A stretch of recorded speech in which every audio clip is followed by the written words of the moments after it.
Kate here at WTI, and I think that everybody should experience the joy of feeding hummingbirds. Having that beautiful little bird visit your home is such a privilege.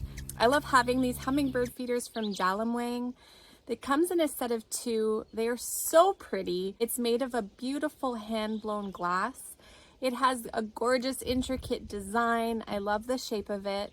And then the base is a sturdy plastic. It's in a bright red color, so it attracts those hummingbirds.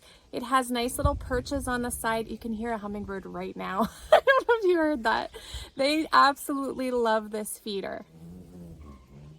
I have 2 fighting right now. That's amazing. They're just waiting for me to leave. They're literally swarming around me. There are 5 flowers on this on the outside. I've seen the birds both hover and also sit to drink the nectar.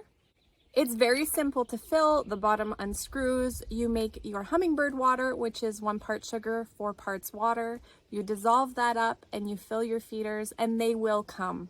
It comes with a nice hook and it has an ant mode at the top, so that's a nice little extra detail. So if you're looking to attract those hummingbirds, this set of 2 is definitely a great choice, and that's my point of view.